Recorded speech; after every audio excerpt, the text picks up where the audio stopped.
जय श्री राम।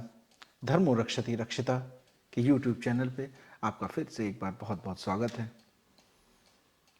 आज हम गीता के विषय में फिर से हम आगे बढ़ेंगे, जानेंगे समझेंगे कि गीता जो भगवान कृष्ण ने युद्ध के मैदान में अर्जुन से कही, वो कैसे समाज में कैसे बढ़ती रही, कैसे, जैसे मैंने पिछली बार भी कहा कि गीता के ऊपर बहुत से भाष्य लिखे गए। महर्षि शंकर ने लिखा सबसे पहले 1200 साल पहले लगभग गीता पे एक बहुत बड़ा दर्शन, एक बाल गंगाधर तिलक ने बहुत बढ़िया टीका लिखी इस पे। तो गीता के विषय में बहुत बार कहा गया, सुना गया, समझा गया, लेकिन हमेशा कुछ न कुछ ऐसा रह जाता है कि गीता हर बार संदेश जो गीता का है, जो गीता का भाव है, जो तो गीता का ज्ञान है, वो हमेशा जरूरी है, लेकिन उसको समझना जब जब मुश्किल होता रहा तब तब इसके विषय में कुछ कहा गया। आज लगभग दुनिया की सबसे ज़्यादा भाषाओं में अगर ट्रांसलेटेड कुछ किताबें कही जाएं, कुछ पुस्तक कहे जाएं, कुछ ग्रंथ कहे जाएं, और मुझे लगता है कि कोई भी धार्मिक ग्रंथ शायद इतनी ज़्यादा लैंग्वेजेस में ट्रांसलेट कभी नहीं हुआ होगा जितना गीता हुई है। गीता का ट्रांसलेशन दुनिया की बहुत भाषाओं में हुआ है। वो 1770 की बात होगी, भारत में तब ब्रिटिश रूल था। ब्रिटिश रूल के समय वॉरेन हेस्टिंग्स जो थे वो भारत के गवर्नर जनरल थे। तो गवर्नर जनरल वॉरेन हेस्टिंग्स को एक ईस्ट इंडिया कंपनी की तरफ से और ब्रिटिश गवर्नमेंट की तरफ से एक आदेश दिया गया था कि वो वहाँ लोगों को क्रिश्चियनिटी के विषय में बताएं, धर्म के विषय में, क्रिश्चियनिटी धर्म के बारे में बताएं, उस रिलीजन के बारे में बताएं और कन्वर्ट करें लोगों को, आगे क्रिश्चियनिटी के बारे में भारतीय लोगों को बताया जाए, इसके विषय में उनको कहा गया। तो उन्होंने जब कोशिश करनी शुरू की, जब बताया, तब लोगों ने उनसे, कुछ लोगों ने ये भी बताया कि आप हमारे विषय में भी तो जाने, आप हमारे धर्म के विषय में भी जाने, इस सनातन के विषय में जाने, इनके ग्रंथों के विषय में जाने। तो उन्होंने, जब उनको किसी ने गीता के विषय में बताया, तो उन्होंने काफ़ी अपने जो लोग समझ सकते थे, जानते थे, उनसे काफ़ी लोगों से मुलाकात की। उस समय के एक बहुत बड़े भाषाविद थे, ब्रिटिश भाषाविद थे। उनका जो ईस्ट इंडिया कंपनी में काम करते थे, उनका नाम था शायद चार्ल्स विल्किंस। चार्ल्स विल्किंस जो थे, ये ईस्ट इंडिया कंपनी के एम्प्लॉय थे और ये भाषाविद थे। इनको भाषाओं का ज्ञान बहुत अच्छा था। इन्होंने बाद में इन्होंने एशियाटिक सोसाइटी की भी स्थापना की थी इंग्लैंड में जाकर। और वॉरेन हेस्टिंग्स जो थे, ये इन्होंने जब इनको फंड किया चार्ल्स विल्किंस ने बहुत पहले जाके, तभी उस समय की बात है कि इन्होंने बनारस में रहे, बनारस के ब्राह्मणों से इन्होंने गीता के विषय में पढ़ा, गीता के ऊपर अध्ययन किया। और 1785 में, लगभग 1785 के आसपास, इन्होंने एक किताब लिखी, the Bhagavad Gita, a dialogue of Krishna and Arjun. बहुत बढ़िया किताब लिखी। ये किताब जो थी, ये शायद पहली किताब थी, ये 1785 में लिखी गई। ये संभवतः पहला ट्रांसलेशन था गीता का, जिससे गीता यूरोप में प्रवेश की। यूरोप में इस गीता जब पहुंची 1785 में, जो चार्ल्स विल्किंस ने जो इसका ट्रांसलेशन किया, तब गीता यहाँ यूरोप में पहुंची। अब यूरोप में पहुंचने के बाद इसके विषय में जब लोगों ने जाना, समझा, तब इस भाषा, उस समय 1800 के आसपास, गीता के इंग्लिश के माध्यम से गीता के कई बार ट्रांसलेशन हुए। इटालियन में हुए, ग्रीक में हुए, जर्मन में हुए और लैटिन में हुए। बहुत सी भाषाओं में गीता का ट्रांसलेशन तब शुरू हुआ। और उसी समय लगभग 1810 के आसपास में काफ़ी सारे यहाँ संस्कृत के सेंटर शुरू हुए यूरोप में, जहाँ लोगों को संस्कृत सिखाना शुरू किया गया। इस तरह से गीता पहली बार यूरोप में पहुँची। यूरोप में गीता का अगर पहुँची है तो वो चार्ल्स विल्किंस की वजह से पहुँची। और चार्ल्स विल्किंस एक तरीके से कहा जाए तो भारत में भी बहुत लार्ज स्केल में जब किताबें छापने का काम शुरू हुआ, वो चार्ल्स विल्किंस ने शुरू कराया था। तो चार्ल्स विल्किंस जो थे, ये शायद पहले व्यक्ति थे जिन्होंने जब गीता का एक बढ़िया ट्रांसलेशन किया, बहुत बढ़िया ट्रांसलेशन किया। लेकिन ट्रांसलेशन में क्या होता है कि कई बार भाव रह जाता है, और जब संस्कृति का डिफरेंस हो, जब कल्चर का डिफरेंस हो, जब आपकी भावनाएं उस तरह की ना रही गई हो, जब उस सनातन के प्रति समर्पण का भाव थोड़ा कम रह गया, तो ट्रांसलेशन में कुछ चीज़ें फिर भी रह जाती हैं। लेकिन फिर भी ये जो किताब जो हुई, जो उन्होंने किताब लिखी, the Bhagavad Gita, A dialogue between Krishna and Arjun, ये बहुत फेमस हुई किताब और बहुत दूर दूर तक इसकी किताब के बारे में गया। कहते हैं फिर इसके बाद अमेरिका में उसी समय करीब 1820 के आसपास की बात रहेगी, 1825 20-25 के आसपास में एक पास्टर हुआ करते थे, उनका नाम था Ralph Waldo Emerson. Ralph Waldo Emerson एक पास्टर थे, एक किसी चर्च में। और उन्हें एक बार ऐसा किसी किसी से उनको सुनने के इसके बारे में मिला, इस विषय के बारे में सुनने को मिला। तो उन्होंने इसके बारे में पता करना शुरू किया कि कैसे पता लगाया जा सकता है, इसके बारे में क्या जाना जा सकता है। तो उन्हें किसी यात्री ने बताया, कोई ट्रैवलर था जो उस समय अटलांटिक्स पार करके यूरोप से अमेरिका पहुंचा था, उसने बताया कि एक किताब उसने ऐसी पढ़ी है। तो वो व्यक्ति राल्फ एमर्सन जो थे, राल्फ वाल्डो एमर्सन, वो अटलांटिक पार करके यहाँ यूके आए, यूनाइटेड किंगडम पहुंचे और वहाँ उन्होंने चार्ल्स विल्किंस से गीता के विषय में जानना चाहा, गीता के विषय में समझा। एंड उन्होंने फिर क्या किया कि इंग्लैंड में काफ़ी दिन रहे, चार्ल्स विल्किंस से इस विषय में जाना समझा, और उन्होंने फिर अगली अलग तरह की अपनी मीमांसा लिखी, एक अपना उस पर ट्रांसलेशन, एक अपना भाष्य लिखा उस पर जाके। और इस तरह से गीता जो थी वो भारत से निकलकर 18वीं शताब्दी में लगभग गीता वहाँ से निकली, यूरोप होती हुई अमेरिका तक पहुंची, यूएस पहुंची इस तरह। और फिर उसके बाद तो फिर जब संचार क्रांति बढ़ी, जब प्रेस किताबें छपना शुरू हुई, उसके बाद गीता धीरे धीरे धीरे धीरे करके पूरे विश्व में पहुंच गई। और इसके सबसे ज़्यादा ट्रांसलेटेड अगर कोई कही जाए धार्मिक किताब है तो वो गीता उनमें से एक है। क्यों इसको जानना क्यों जरूरी है? कहते हैं कि मनुष्य जो है वो ईश्वर की सबसे अनुपम कृति कही जाती है।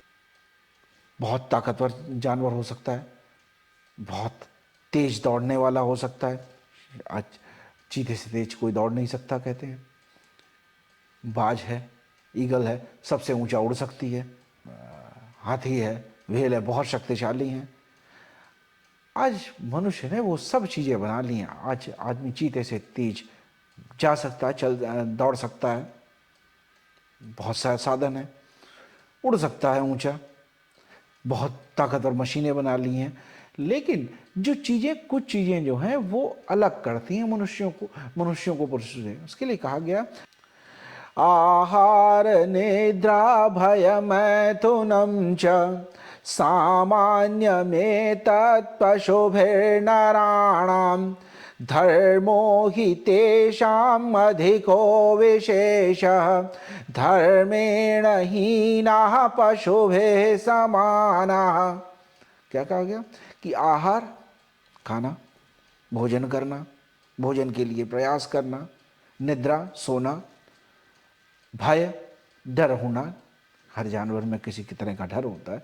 अगर हिरण ने शेर को देख लिया तो भय में आ जाएगा, या कोई जानवर किसी छोटे जानवर को जब देखता है तो उसके ऊपर आक्रामक हो जाता है, बड़े जानवर को देख के भय मुद्रा में चला जाता है। मैथुनम सृष्टि के उत्पन्न करना, आगे अपनी जनरेशन बढ़ाना। तो आहार निद्रा भय और मैथुन मतलब अपनी सृष्टि को आगे बढ़ाना, अपना खाने पीने का प्रयास करना, जीना, निद्रा, ये सब एक जानवर में जिस तरह से होता है वही मनुष्यों में। आहार निद्रा भयम मैथुनम च सामान्य में तत्, ये सब सामान्य प्रक्रियाएं हैं पशुओं में भी और मनुष्यों में भी, कोई अंतर नहीं है इनमें कोई विशेष अंतर नहीं है। धर्मो ही तेषाम अधिको विशेष, धर्म ही उनको विशेष बनाता है, धर्म ही मनुष्य को विशेष बनाता है। और धर्म के बिना मनुष्य कैसा है? जैसा पशु है। पशु और मनुष्य में कोई बहुत ज्यादा फर्क नहीं है। 2 पैरों से चल रहा है, एक 4 पैरों से चल रहा है, और थोड़ा प्रयास करते हैं तो बंदर भी 2 पैरों से चलने लगते हैं, तो इससे वो मनुष्य नहीं हो जाता है। तो ये जो अंतर है वो बना रहना चाहिए। ये पर धर्म क्या है? धर्म के लिए बहुत व्याख्याएं की जाती हैं। इसीलिए मैं जब शुरुआत करते हैं तो हम कहते हैं धर्मो रक्षति रक्षिता, जो धर्म की रक्षा करता है धर्म उसकी रक्षा करता है। कहते हैं भगवान राम जब थे, जब उनका राज्याभिषेक होने वाला था, हम सभी जानते हैं उनका राज्याभिषेक जब होने वाला था, जब वन जाने का आदेश मिला तो माँ कौशल्या से मिलने गए। माँ कौशल्या ने राम से सिर्फ एक बात कही, धर्मो रक्षति रक्षिता, हे राम अपने को धर्म से कभी अलग मत होना, धर्म के मार्ग से कभी भटकना मत। धर्मो रक्षति रक्षिता, तुम धर्म की रक्षा करो, धर्म तुम्हारी रक्षा करेगा, ऐसा कहा गया। धर्म के लिए और भी क्या, धारयति इति धर्म, जिसको धारण किया जा सके वो धर्म है, जिसको धारण किया जा सके। धारण किए जाना कैसा है, जैसे आप साधारण उसमें समझ लें कि चीनी है, शुगर, शुगर का मौलिक धर्म क्या है, बेसिक उसका करेक्टरिस्टिक क्या है, मीठा लगना, स्वीटनेस जो है, जो चीनी में, शुगर में जो स्वीटनेस है, ये उसका धर्म है। अगर उसकी मिठास खत्म हो जाए, उसमें से मिठास निकाल ली जाए, तो उसका धर्म नहीं रह गया, धर्म नहीं है वो उसका। अगर मिर्ची आप खा रहे हैं, हरी मिर्च ले रहे हैं, हरी मिर्च में अगर कड़वाहट नहीं है, जो तीखापन है उसका, वो तीखापन नहीं है, तो वो धर्म नहीं है उसका। तो धर्म के लिए जो है, जो आपके अंदर रचा बसा हो। धर्म के हमारे यहाँ ये नहीं कहा कि धर्म की परिभाषा ये कि भजन करना, कीर्तन करना, ये सब धर्म के मार्ग पर चलने में सहायक हो सकते हैं, सहायता के मार्ग हैं ये ही धर्म है, ऐसा नहीं है। धर्म है स्वभाव में जो उतरे, व्यक्ति के प्रति करुणा हो। भगवान व्यास जब अपने 18 पुराणों में लिखा तो बहुत बढ़िया बात कहते हैं उसमें, अष्टादश पुराणेषु व्यासस्य वचनद्वयं परोपकाराय पुण्याय पापाय परपीडनम। कहते हैं 18 पुराणों में वेद व्यास जी ने जो इतना लिखा है उसको सार गर्भ करके कहा जाए। अगर कहा जाए कि इसमें क्या है, तो अष्टादश पुराणेषु व्यासस्य वचनद्वयम, 2 ही बात उन्होंने बताई पूरी। अगर सार गर्भ कहा जाए तो 18 पुराणों में क्या बताई, परोपकाराय पुण्याय, पर का उपकार, दूसरे का उपकार करना। सृष्टि में जो सभी जीव जंतु जो भी रहते हैं, इसका मतलब ये नहीं है कि जो आपके साथ मनुष्य रह रहा वो नहीं, पूरी समग्रता में पूरी सृष्टि का कल्याण की भावना रखना ये परोपकार है। परोपकार, दूसरे का उपकार करना, अपने से आगे की सोचना, अपने अलावा भी सबकी सोचना, परोपकार, दूसरे का उपकार करना, यही पुण्य है, यही पुण्य है। और पापाय परपीडनम, दूसरे का नुकसान करना, दूसरे को परेशान करना, ऐसा करना जिससे दूसरा कष्ट में जाए, वही पाप है। बड़ी साधारण सी व्याख्या कर दी कि परोपकाराय पुण्याय पापाय परपीडन। कोई मतलब बहुत ज्यादा क्लिष्ट परिभाषा नहीं गई गई, साधारण सी बात यह कह दी गई कि ऐसे हो सकता है। कि आज हमने समझा कि गीता किस तरह से भारत से बाहर निकली, भारत से बाहर कैसे, भारत से बाहर लोगों ने इसको समझा। गीता एक युद्ध के मैदान में कही गई बात है, गीता एक संभावना है, गीता एक समय चाहती है, गीता एक स्थिति चाहती है, एक परिस्थिति बननी चाहिए। भगवान कृष्ण जो हैं अर्जुन के अभिन्न मित्र हैं, दोनों में सखा भाव है, दोनों मित्र हैं। कभी भी कह सकते थे, युद्ध की शुरुआत से पहले कह सकते थे कृष्ण, आओ अर्जुन मैं तुम्हें गीता के विषय में बताता हूं, तुम्हें अमर ज्ञान देता हूं, आज हम फुर्सत में हैं, आज बताते हैं इसके बारे में, विषय के बारे में बात करते हैं इस पे। लेकिन नहीं, वो स्थिति आनी चाहिए, अर्जुन उस स्थिति में पहुंचना चाहिए, अर्जुन ऐसी स्थिति में पहुंचना चाहिए जब उसे प्राणों का भी मोह न रह जाए।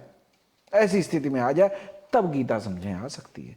गीता तब समझ में आ सकती है जब इस संसार से आसक्ति भाव खत्म हो जाए, होलनेस खत्म हो जाए। तो गीता उस परिस्थिति का इंतजार करती है। हमारे सबके जीवन में भी गीता तभी उतर सकती है जब हमें अर्जुन का भाव आ जाए, जब हम कुछ अर्जुन के करीब पहुंच जाएं, अर्जुन से ऐसे नजदीक पहुंच जाएं कि जब लगे कि ये बात अर्जुन की नहीं, बात हमारी हो रही है। और हमारे जीवन में जो स्थिति होती है हमारी, जैसे पिछली बारी मैंने कहा कि कथा हमारी विषाद से शुरू होती है। बच्चा जब पैदा होता है तो रोते हुए पैदा होता है और उससे उसका ज्ञान धीरे धीरे धीरे धीरे बढ़ता हुआ कहां तक जाता है, 18वें अध्याय में मोक्ष तक। ये यात्रा विषाद से मोक्ष की यात्रा है। हमें उस स्थिति में आना पड़ेगा, ऐसी स्थिति समझने की आ जाए जहां पे ये लगे कि ये अर्जुन के लिए नहीं कहा जा रहा है, ये तो सुना मेरे लिए कहा जा रहा है, ये तो मुझे कहा जा रहा है, भगवान तो मुझसे संवाद कर रहे हैं। हम उस स्थिति तक पहुंचे तब गीता हो सकती है। वरना गीता एक ऐसी, कहा जा सकता है वैसे एक किताब है, एक शास्त्र है, लेकिन गीता के लिए तैयारी की जरूरत पड़ती है, एक पात्रता की जरूरत पड़ती है, सुपात्र होना चाहिए। उस दिन युद्ध के मैदान में बहुत से लोग थे। भीष्म पितामह स्वयं खड़े थे, द्रोणाचार्य खड़े थे, कृपाचार्य खड़े थे, धर्मराज युधिष्ठिर भी खड़े थे, लेकिन गीता किसी पे न बरसी, गीता बरसी तो अर्जुन पे। अर्जुन में ऐसा क्या खास है? अर्जुन सीखना चाहता है, जानना चाहता है।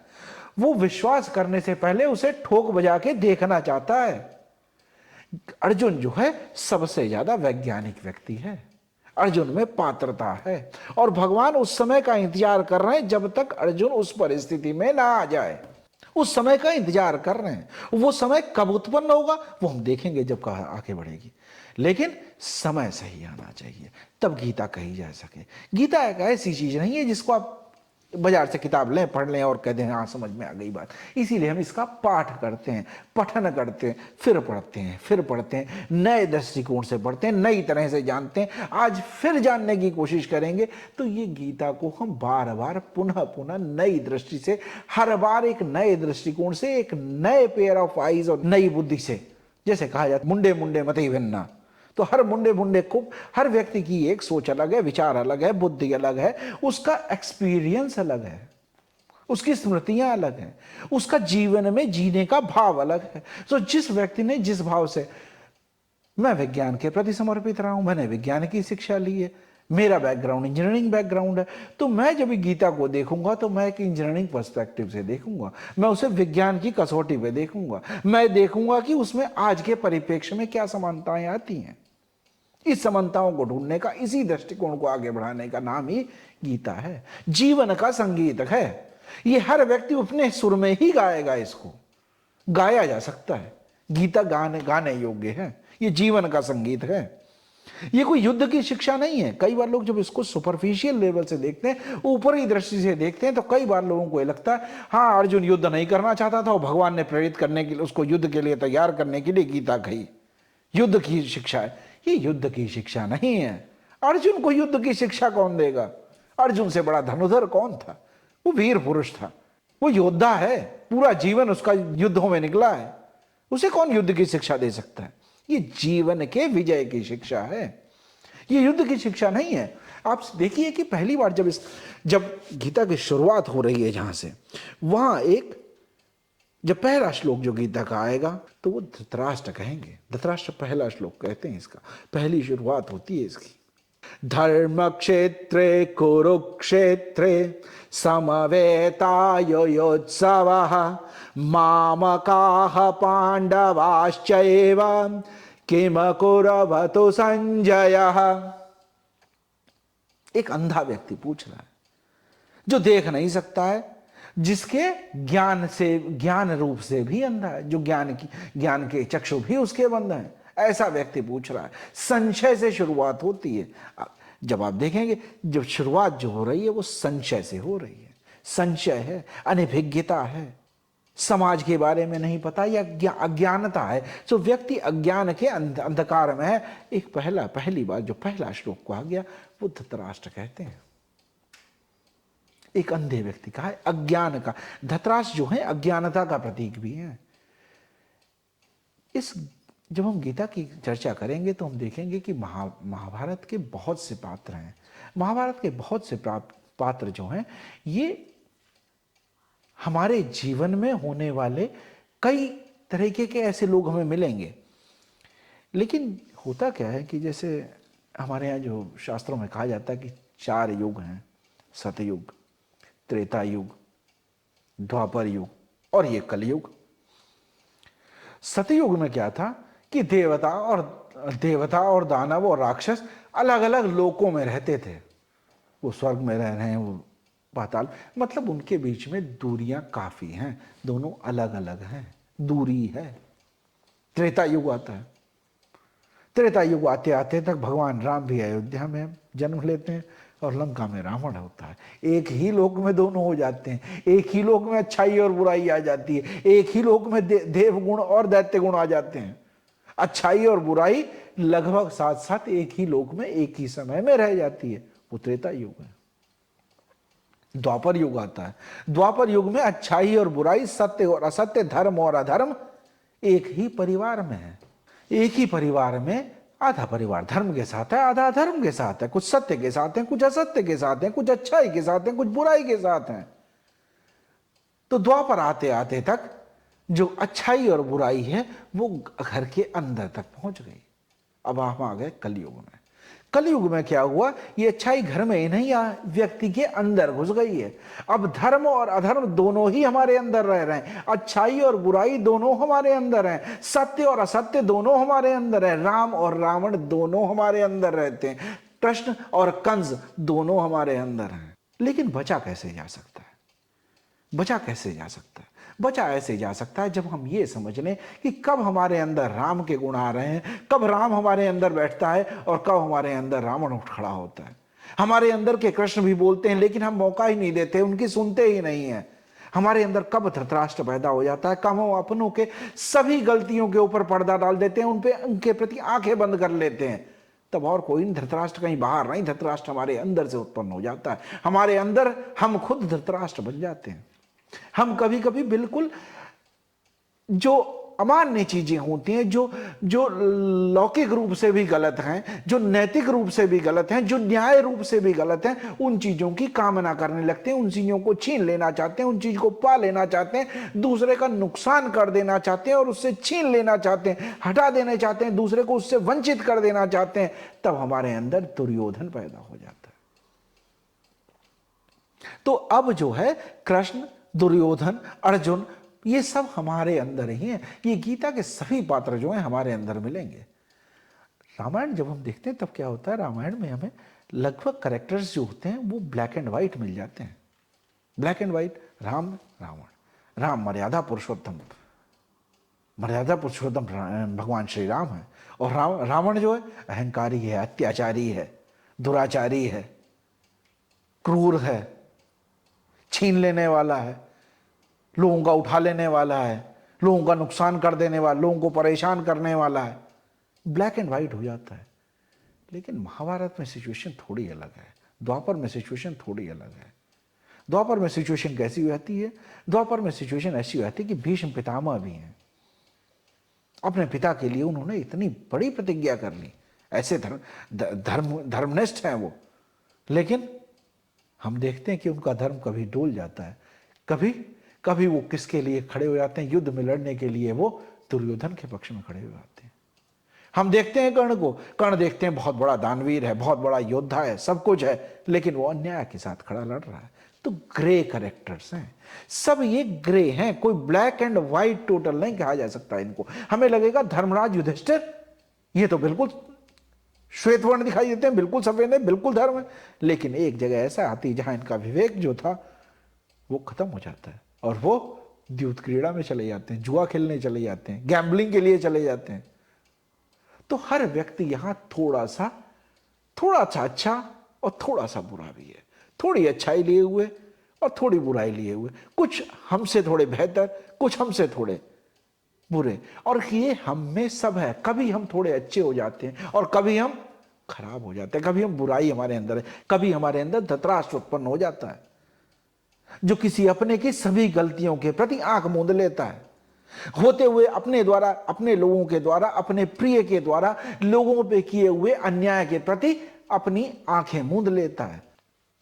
कभी हम दुर्योधन हो जाते हैं, कभी हम युधिष्ठिर हो जाते हैं, जो धर्म समझते हुए भी हम गैम्बलिंग के रास्ते पे चल पड़ते हैं, जुआ खेलने चल पड़ते हैं, किसी गलत के ललकारे हुए हम चल देते हैं, आगे बढ़ जाते हैं, तब युधिष्ठिर हो जाते हैं। कभी हम सबको जानते हुए, समझते हुए कि हम गलत को साथ देने के लिए मजबूरी में, वो मजबूरी कोई भी हो सकती है, वो भीष्म का ये धर्म हो सकता है कि मेरा समर्पण हस्तिनापुर के प्रति है, मेरा समर्पण हस्तिनापुर के लिए है, लेकिन धर्म के लिए नहीं है। कभी वो द्रोणाचार्य बन जाता है कि हम सिर्फ किसी कर्तव्य का पालन करने के लिए लड़ रहे हैं। हम चाहते हैं अर्जुन का जीतना, लेकिन हम लड़ते किसके साथ हैं? लड़ते हम अर्जुन के ही विरुद्ध में। हम चाहते हैं अर्जुन जीत जाए, हम चाहते हैं पांडव जीत जाए, लेकिन हम उसके विरोध में खड़े हो जाते हैं लड़ने के लिए। यह है गीता। तो महाभारत में जो कैरेक्टर्स जो हैं वो थोड़े ग्रेइश हैं, जो हम धीरे अगली बार जैसे पढ़ेंगे। जो पहला हमने यह श्लोक सुना, धर्म क्षेत्रे कुरुक्षेत्रे समवेतायुयोत्सवः मामकाः पांडवाश्चैव किम कुरवतो संजयः। एक अज्ञानी व्यक्ति, एक अंधा व्यक्ति जिसको कुछ नहीं पता है, जिसके मन में संचय ही संचय है, वो पूछता है कि धर्म क्षेत्र में, कुरुक्षेत्र में जो मेरे और पांडु के पुत्र, तो पहले तो उसमें द्वैत भावना है, अपने और पराये की भावना है, वो दिखाई देती है। इसको हम और भी ज़्यादा डिटेल में देखेंगे, अगली बार हम इसको और ज़्यादा समझने की कोशिश करेंगे। लेकिन एक चीज़ बताएं, जो धर्म के क्षेत्र में और कुरुक्षेत्र, ये दोनों ही धर्म और कुरुक्षेत्र हमारे अंदर भी बने हुए हैं। कभी हम धर्म के साथ चलते हैं, ईश्वर के मार्ग पर चलते हैं, तो हम धर्म क्षेत्र में खड़े हो जाते हैं, और जब हम कभी अन्याय करने लगते हैं, अन्याय का साथ देने लगते हैं, तो हम उसी कुरुक्षेत्र में खड़े हो जाते हैं। ये जीवन में हम हमेशा धर्म क्षेत्र और कुरुक्षेत्र में ही खड़े हैं। इसकी यात्रा को समझेंगे, आगे जानेंगे, और इस प्रयास में सभी हम सब साथ में चलेंगे। अगर आज भी आपको कुछ अच्छी बातें लगी हों तो जरूर अपने प्रश्न दीजिए, अपने कमेंट्स दीजिए, प्लीज़ इसको शेयर कीजिए, सब्सक्राइब कीजिए, और हम अपनी यात्रा को ऐसे ही निरंतर आगे बढ़ाते रहेंगे। सभी का बहुत बहुत धन्यवाद। जय श्री राम। धर्मो रक्षति रक्षता।